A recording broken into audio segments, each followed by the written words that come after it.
This week we're going to talk about sleep.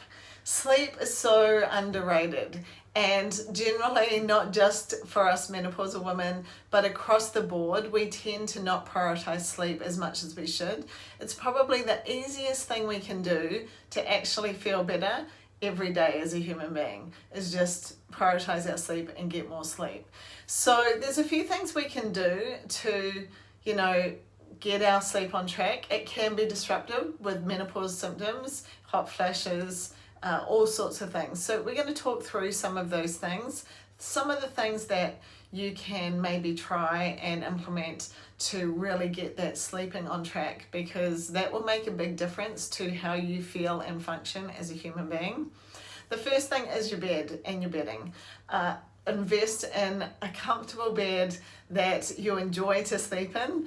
It sounds so simple, right? But sometimes we just don't prioritize these things, and we spend so much time sleeping. The reason I say that is because I'm like, if I didn't find my bed comfortable, I definitely would make that a priority. I also have invested in one of those good quality pillows, and I did that a few years ago, in all honesty, before menopause hit, but I'm grateful that I did, and it does make a big difference. So if any of those things need upgrading or you need to invest in that, definitely make that a priority, because sleeping is important.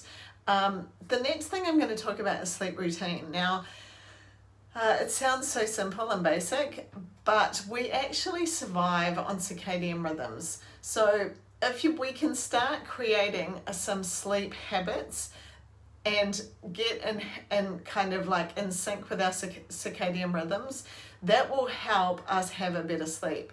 Now, it is shown that first thing you wake in the morning, if you can expose yourself to some direct sunlight, that starts the hormones that are necessary for you to wake up, get going for the day. It also helps set the hormones that are needed at the other end of the day. So if you're interested in knowing more about circadian rhythms, I just listened to an amazing podcast about it. Just drop circadian in the comments and I will connect you with that podcast. It was really interesting, and I'm just all about sharing information, because the more that we can learn, if you know about circadian rhythms, please drop a thumbs up in the comments and maybe share what you know. But the more I learn about it, the more it makes sense, and this is something that can really help. So when I talk about sleep routine, kind of get yourself ready for a good night's sleep. Start having a routine that you stick to, maybe at the same time each day. You can start, getting off your devices. That's a big one. They know that, being on screens and devices, the blue light can affect your brain and its sensitivity. So have a time that maybe you disconnect from those. I personally read every night, so that is part of my routine to wind down and go to sleep each night. Even if it's just one page, it's just a routine that I have created.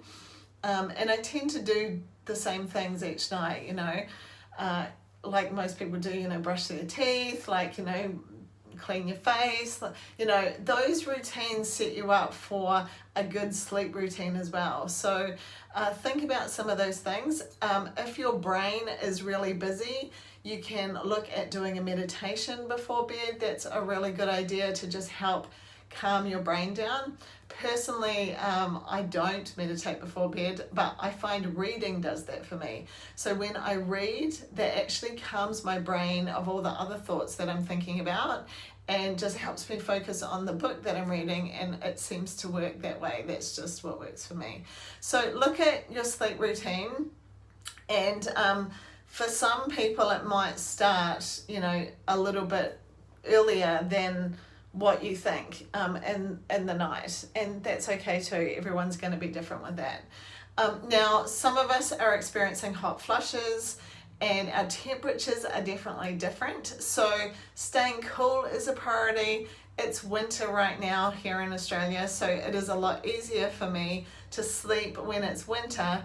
However, I'm not needing winter pajamas, so it's easier to kind of deal with that, because I think when it's hot and it's summer, it's harder to kind of cool yourself down.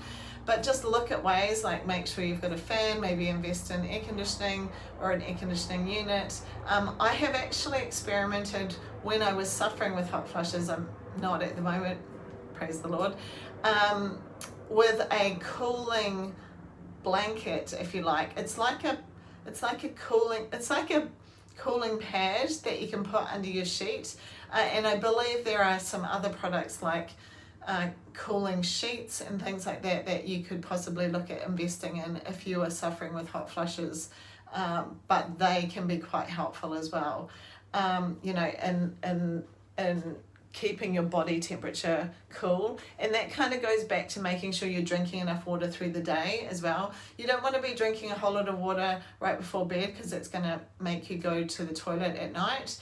So be mindful of that as well. Maybe have a time frame at night where you cut off, drinking fluids if you're getting up to go to the bathroom in the night. So that could be something you could experiment with as well.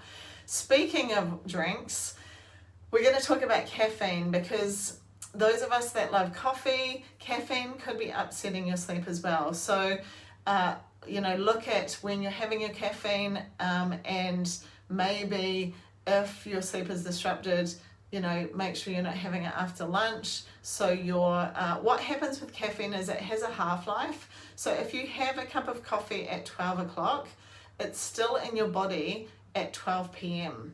So you've just got to be really mindful of that. And if you're caffeine sensitive, then that could be upsetting your sleeping patterns.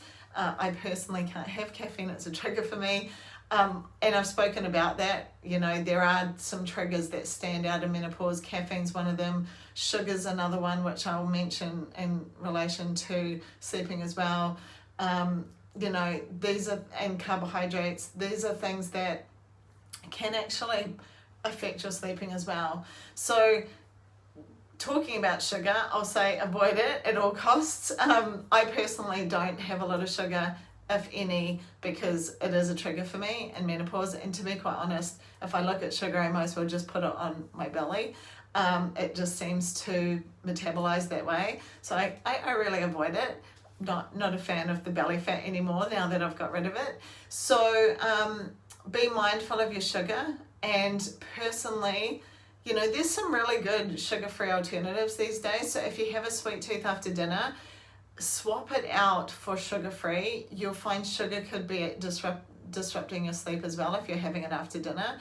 What you really want to be doing is giving your digestion 2 to 3 hours before you go to sleep. So if you are finishing your dinner at 7 p.m., then that gives you like 9 to 10 p.m. of like 2 or 3 hours of digestion process, and then you can go to sleep and kind of be on your way. If you are eating and snacking right from after dinner right up until bed, your metabolism is still working, and so your digestion is in full swing, and that actually affects your ability to sleep well. So that could be something really simple that you can change. Try to, as soon as you have dinner, well, I personally, if you follow me on social media, you'll see that I love a protein smoothie sundae, but I have that straight after dinner. So then I've got a period of time that is free before I go to bed, if that makes sense. Hopefully it makes sense to you. Giving your digestion a chance to digest the food and rest, and that does make a difference to your sleeping. So there's some really good natural supplements you can get to help with sleeping. Personally, magnesium is awesome. I have that every night. I am a CrossFit athlete, so it helps with my muscle, recovery as well. But magnesium is really great for sleeping. And if you go to the health food shop or your local, you will find that some of the natural sleeping remedies will have magnesium in it. There are other natural sleeping aids that you can get, so give those a try as well and see how they go. And then, hopefully some of these tips and tricks have helped. If you have found value, please share this with a friend or tag them in it. And please subscribe to this channel. I appreciate it so much. That just allows other menopausal women to connect and get hold of this information. I put these videos out every week, hopefully to share helpful tips and tricks, my own personal journey. I've kind of biohacked myself through this.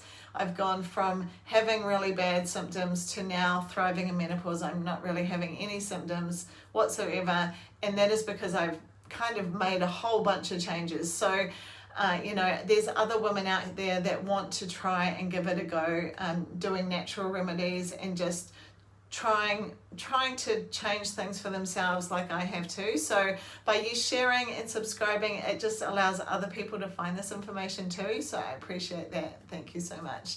So hopefully this has been helpful. Let me know if you are sleeping well, if you're struggling with sleeping, what your challenge is. Personally, I'm going good with sleeping, so it's a thumbs up here. But menopause is an ever-changing journey, so let's stay connected and share our experiences so we can help each other. If you have found something really good that helps you, please drop it in the comments to share with other people and me. I would love to know too, and I look forward to seeing you again soon.